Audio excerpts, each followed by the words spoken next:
कैसे हैं बेटा आप लोग। आप सबका स्वागत है आज के इस लेक्चर में। पिछले लेक्चर में हमने पढ़ना स्टार्ट किया था कि जब हम प्राइमरी डेटा कलेक्ट करने जाते हैं तो हमारे पास तीन मेथड्स अवेलेबल होते हैं: पर्सनल इंटरव्यू, क्वेश्चनर मेथड और टेलीफोनिक इंटरव्यू।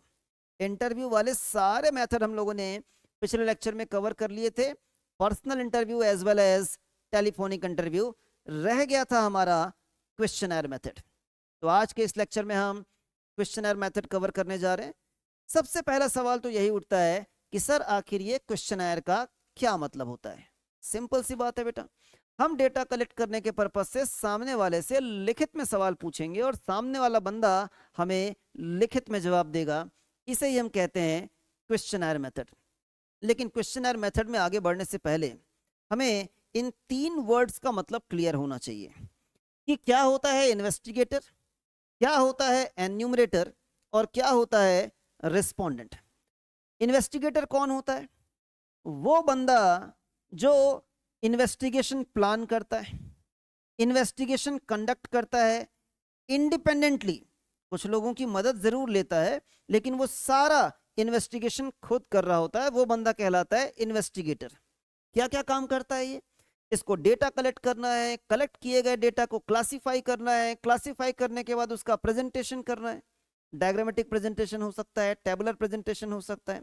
देन उस डेटा को एनालाइज करना है, एनालाइज करके कंक्लूजन निकालना है, उसे इंटरप्रिटेशन करना है। ये सारा काम ये इन्वेस्टिगेटर करता है। लेकिन इसमें से जो सबसे पहला काम है डेटा कलेक्ट करने का, ये इन्वेस्टिगेटर कभी कभी एक बंदे को अपॉइंट करता है जो बंदा इसके बिहाफ में, इन्वेस्टिगेटर के बिहाफ में डेटा कलेक्ट करता है। ये बंदा डेटा कलेक्ट करने में एक्सपर्ट होता है, उसको उसी बात की ट्रेनिंग मिली होती है कि तुमको डेटा कैसे कलेक्ट करना है। Enumerator is the person who actually collects the desired statistical information or statistical data. Often the enumerators are trained personals. इनको प्रॉपरली इसी चीज की ट्रेनिंग मिली हुई है। इसे कौन हायर करता है? इसे हायर करता है इन्वेस्टिगेटर की भाई मेरे लिए तुम डेटा कलेक्ट करके दोगे क्या। ये बंदा फील्ड में जाता है, डेटा कलेक्ट करता है और डेटा कलेक्ट करके इन्वेस्टिगेटर को दे देता है। इसे हम प्राइमरी डेटा ही कहेंगे क्योंकि इन्वेस्टिगेटर खुद अपॉइंट कर रहा है इस बंदे को कि जाओ और मेरे लिए, मेरे स्पेसिफिक ऑब्जेक्टिव के लिए तुम डेटा कलेक्ट करके लेकर आओ। इन्वेस्टिगेटर उस डेटा को यूज करने वाला पहला व्यक्ति ही होगा। ये मत सोचने लग जाना कि सर डेटा तो यहाँ पर एन्यूमरेटर ने कलेक्ट किया है, यूज उसे इन्वेस्टिगेटर करेगा तो सेकेंडरी डेटा हो गया ना। नहीं बेटा, सेकेंडरी डेटा नहीं है, ये प्राइमरी डेटा ही है। फिर बारी आती है यहाँ पर रिस्पोंडेंट की। रिस्पोंडेंट कौन है? ये एन्यूमरेटर जिस व्यक्ति से जाके सवाल जवाब करेगा, जिस व्यक्ति से ये डेटा कलेक्ट करके लेकर आएगा, वो बंदा कहलाता है रिस्पोंडेंट।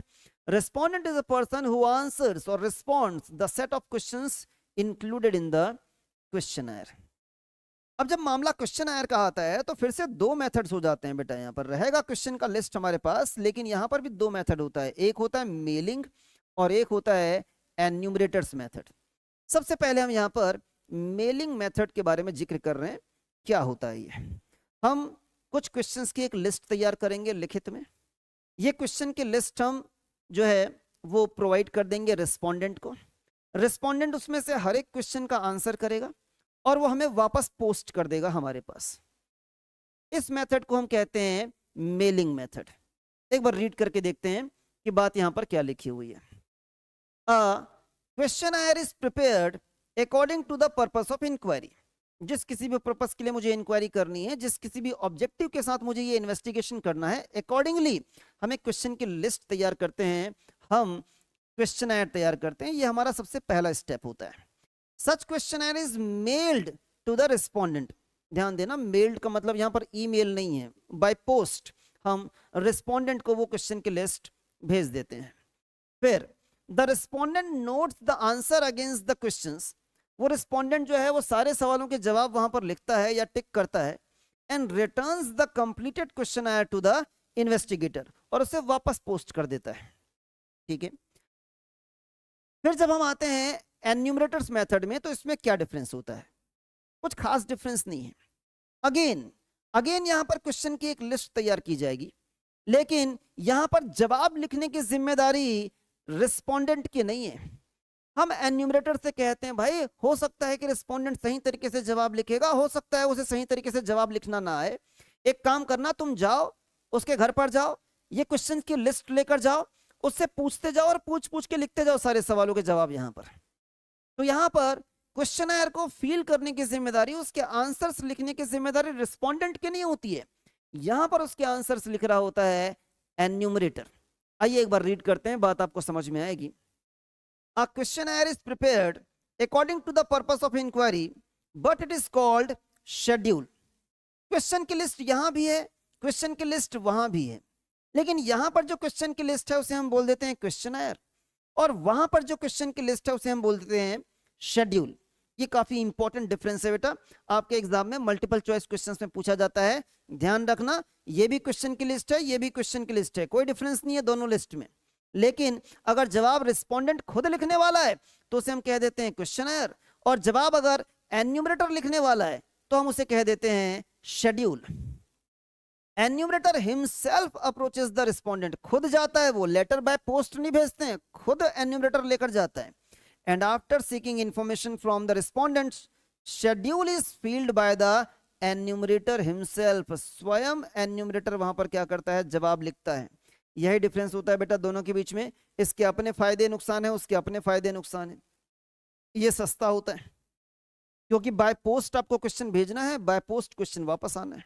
यहाँ तो एन्यूमरेटर को हर एक व्यक्ति के घर घर जाना पड़ेगा, तो ऑब्वियस सी बात है ज्यादा समय लगेगा, ज्यादा पैसा लगेगा, ज्यादा एफर्ट लगाना पड़ेगा, तो ये इकोनॉमिकल होता है, ये होता है एक्सपेंसिव। इसमें आप वाइड कवरेज, बहुत वाइड एरिया कवर कर सकते हैं। क्यों? क्योंकि आपको घर घर जाने की जरूरत नहीं है, बाय पोस्ट आप भेज रहे हैं, यहाँ पर बाय मेल यहाँ पर आप भेज रहे हैं।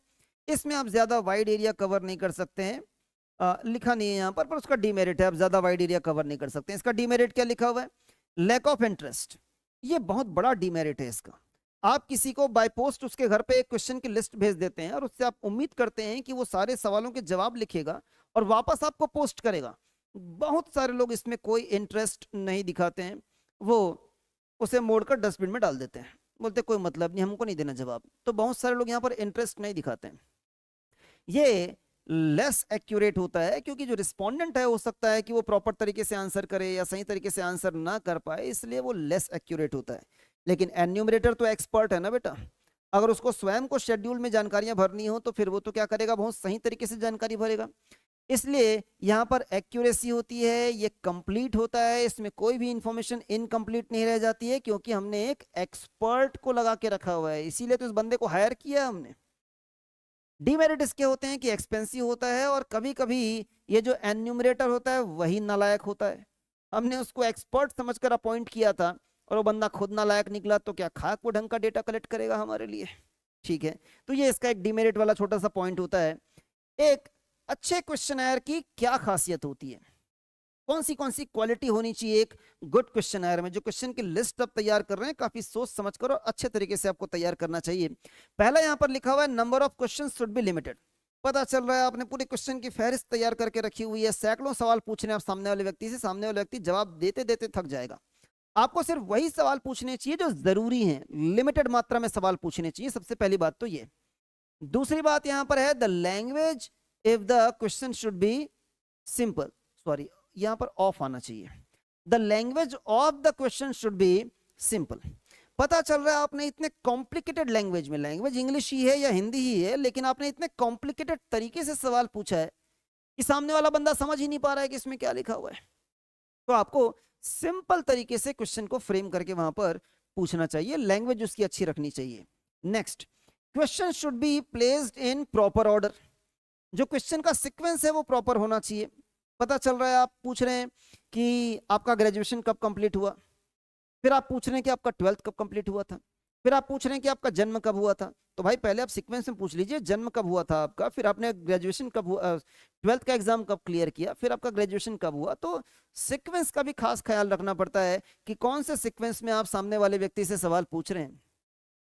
Personal question should be avoided, obvious सी बात है, कोई भी व्यक्ति अपनी पर्सनल इंफॉर्मेशन प्रोवाइड करने से कभी कभी पीछे हट जाता है, तो आपको ऐसे सवाल पूछने से अवॉइड करना चाहिए। आपको ऐसे सवाल भी नहीं पूछना चाहिए जो कंट्रोवर्शियल हो, जनरली आपके क्वेश्चंस ऐसे होने चाहिए जो नॉन कंट्रोवर्शियल हो।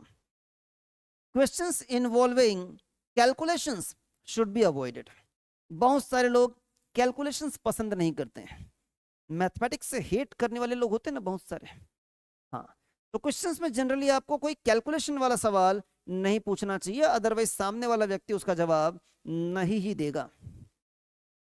There must be clear instruction of filling the form. आपके साथ भी ऐसा होता है बेटा, जब बोर्ड एग्जाम में आपका फॉर्म आता है तो फॉर्म कैसे भरना है उसका सारा इंस्ट्रक्शन वहां पर लिखा गया होता है ना, कि आपको ब्लू पेन यूज करना है कि ब्लैक पेन यूज करना है, फाउंटेन पेन यूज करना है, जेल पेन यूज करना है कि बॉल पेन यूज करना है, पेंसिल यूज करना है कि नहीं करना है, पेंसिल यूज करना है तो वो कौन सा पेंसिल होना चाहिए, HB पेंसिल होना चाहिए या कैसा होना चाहिए। और भी बहुत सारी जानकारी होती है, आपको स्मॉल लेटर यूज करना है, कैपिटल लेटर यूज करना है, XYZ वहां पर इंस्ट्रक्शंस लिखी गई होती हैं। सिमिलरली जब आप एग्जाम पेपर दे रहे होते हैं तो क्वेश्चंस बाद में लिखे गए होते हैं, क्वेश्चंस का जवाब बाद में करना, फ्रंट में सबसे पहले इंस्ट्रक्शन लिखा गया होता है कि जवाब करना कैसे है आपको। ठीक है, तो इंस्ट्रक्शंस आपको बिल्कुल क्लियरली देनी है कि आपको इन सारे सवालों के जवाब किस तरह से देने हैं। A request should be made to the respondent to return the questionnaire completed in all respects। पता चल रहा है कि सामने वाले बंदे ने सारे सवालों के जवाब कर लिए और अपने पास रख लिया ड्रॉअर में उसको। क्या मतलब बताइए? हम उनसे रिक्वेस्ट करेंगे कि भैया जब जवाब कंप्लीट हो जाए तो वापस हमको पोस्ट कर देना, हमको चाहिए वो जानकारी। टाइप ऑफ क्वेश्चंस, क्वेश्चनर में किस तरह के क्वेश्चंस पूछे जाते हैं? एक तो ये सिंपल क्वेश्चन पूछे जाते हैं बेटा इस तरीके, do you have a car, आपके पास कार है या नहीं है, यस और नो में जिसका जवाब देना है, राइट या रॉन्ग में जिसका जवाब देना है, गुड या बैड में जिसका जवाब देना है, मतलब दो ही ऑल्टरनेटिव है वैसे सवाल।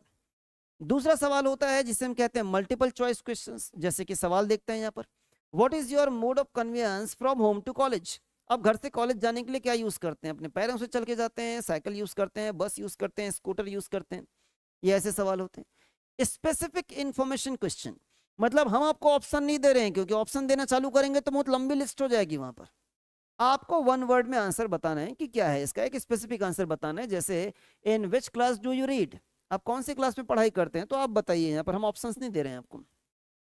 ओपन क्वेश्चन, ओपन क्वेश्चन का मतलब है how can prices in India be controlled, मतलब आप लिखकर जवाब दीजिए, 2 लाइन लिखिए, 3 लाइन लिखिए, 4 लाइन लिखिए, लेकिन खुलकर आप जवाब दीजिए। ये ओपन क्वेश्चन है, आप जैसे जवाब देना चाहते हैं वैसे जवाब दीजिए। यहाँ पर कोई ऑप्शन नहीं है, कोई वन वर्ड में आपको आंसर नहीं करना है, जैसे कि क्वेश्चन लिखकर मैंने आपको यहाँ पर बताया हुआ है। आइए देखते हैं कि इन सबसे संबंधित कैसे सवाल आपसे एग्जाम में पूछे जा सकते हैं। जैसे कि एक क्वेश्चन यहाँ पर लिखा हुआ है, under mailing method questionnaires are mailed to the respondents. बिल्कुल सही बोल रहे हैं, जब हम मेलिंग मेथड यूज करते हैं तो हम क्वेश्चनर क्या कर देते हैं, मेल कर देते हैं रिस्पोंडेंट को। बिल्कुल सही बात लिखी हुई है। इन शेड्यूल्स, बात शेड्यूल की हो रही है, the entire information is recorded by the respondent. गलत बात, पहला स्टेटमेंट तो सही है पर दूसरा गलत है। शेड्यूल वाले केस में रिस्पोंडेंट जवाब नहीं लिखता है, जवाब कौन लिखता है, एन्यूमरेटर, बंदा जिसको हमने डेटा कलेक्ट करने के लिए अपॉइंट किया हुआ है। So statement 1 is true but 2 is false. Schedules are filled by investigator, investigator तो गया ही नहीं है डेटा कलेक्ट करने के लिए। एन्यूमरेटर, यस, एन्यूमरेटर जो है वो शेड्यूल्स को फील करता है, रिस्पोंडेंट नहीं करता बेटा। रिस्पोंडेंट फील करता है क्वेश्चनर, वो मेल वाले मेथड में। Statement number 1, investigator is a person who plans. हाँ, यही बंदा प्लान करता है, यही बंदा कंडक्ट करता है, और ये काम वो इंडिपेंडेंटली करता है। बिल्कुल सही, यही होता है investigator. The enumerators are trained personnels, बिल्कुल सही बात लिखी हुई है, ट्रेन्ड पर्सनल्स होते हैं ये। Hired by the investigator, investigator से हायर करता है, क्यों करता है, ताकि वो जाके फील्ड वर्क कर सके, डेटा कलेक्ट कर सके। दोनों स्टेटमेंट यहां पर सही है। Enumerator is the person who helps the investigator in collecting the data, बिल्कुल सही बात कर रहा है, ये मदद करता है इन्वेस्टिगेटर की डेटा कलेक्ट करने में। एन्यूमरेटर्स मेथड, वो दूसरा मेथड जो हम पढ़ रहे थे, is a method used to collect primary data. Yes, primary data ही तो कलेक्ट कर रहे हैं हम, भले ही एन्यूमरेटर जाके डेटा कलेक्ट कर रहा है, हमने ही तो अपॉइंट किया अपने स्पेसिफिक ऑब्जेक्टिव के लिए, जाओ और डेटा कलेक्ट करो, प्राइमरी डेटा ही है ये। दोनों स्टेटमेंट सही है यहाँ पर। नेक्स्ट क्वेश्चन देखते हैं, which of the following is a merit of a good questionnaire. Difficulty होनी चाहिए, कैसी बातें कर रहा है, डिफिकल्टी होना मेरिट हो सकता है क्या, डीमेरिट है वो तो। लेस नंबर ऑफ क्वेश्चन, ये मुझे मेरिट लग रहा है यहाँ पर। नेक्स्ट लिखा हुआ है नॉट इन प्रॉपर ऑर्डर, ये तो निगेटिव पॉइंट है, मेरिट कैसे हो सकता है? इनवैलिड क्वेश्चन, ये भी गलत बात है, बी ऑप्शन करेक्ट है यहां पर। Next, enumerator is a person who helps the investigator in collecting the data, बिल्कुल सही बात है। Investigator is a person who answer, investigator कब से आंसर करने लग गया बेटा? जो बंदा आंसर करता है उस बंदे को हम कहते हैं रिस्पोंडेंट। तो दूसरी जानकारी यहां पर गलत लिखी हुई है, असर्शन सही है लेकिन रीजन गलत है। Assertion is true but reason is false. इस लेक्चर में हम क्वेश्चनर्स के बारे में ही डिस्कस करने वाले थे, दोनों, एक तो मेलिंग मेथड और दूसरा एन्यूमरेटर मेथड, तो वो दोनों हमने यहाँ पर डिस्कस कर लिया है। नेक्स्ट लेक्चर में मिलेंगे जो कि प्रोबेबली हमारा लास्ट लेक्चर होगा, उसमें हम सेकेंडरी डेटा कैसे कैसे कलेक्ट किया जा सकता है इसके बारे में डिस्कशन करेंगे। तो मिलते हैं नेक्स्ट लेक्चर में, तब तक पढ़ते रहो, बढ़ते रहो।